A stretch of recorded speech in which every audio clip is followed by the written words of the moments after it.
আপনি কি জানেন ইরান এমন একটি দেশ যাদের মিসাইল 1000 কিলোমিটারেরও বেশি দূরত্ব লক্ষ্যবস্তুতে আঘাত হানতে সক্ষম। এই সামরিক শক্তি কিভাবে মধ্যপ্রাচ্যে বড় পরিবর্তন আনছে, আজকে আমরা এই ভিডিওতে জানব। ইরানের সামরিক শক্তি কিভাবে গড়ে উঠেছে, তাদের মিসাইল ও ড্রোন প্রযুক্তি কতটা শক্তিশালী, আঞ্চলিক ও বৈশ্বিক রাজনীতিতে তারা কতটা প্রভাব ফেলছে।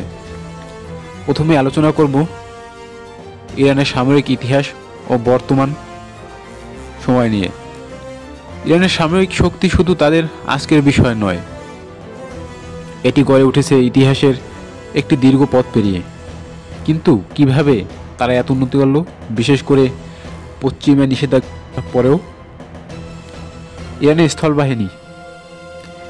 স্থলবাহিনীতে প্রায় 3.5 লাখেরও বেশি সক্রিয় সদস্য রয়েছে। তাদের নিজস্ব প্রযুক্তিতে তৈরি ট্যাঙ্ক যেমন জুলফিকার সামরিক সরঞ্জামের ক্ষেত্রে ইরানকে আত্মনির্ভরশীল করে তুলেছে। এরপরে আলোচনা করব ইরানের সেনাবাহিনী নিয়ে।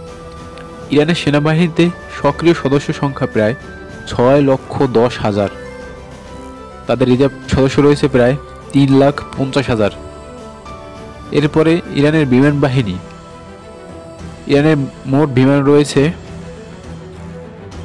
551টি, এর মধ্যে যুদ্ধ বিমান 186টি, হেলিকপ্টার রয়েছে 129টি, অ্যাটাক হেলিকপ্টার রয়েছে 13টি, শাহজাহান ও ট্যাঙ্ক রয়েছে 1,996টি, শাহজাহান রয়েছে 65,765টি।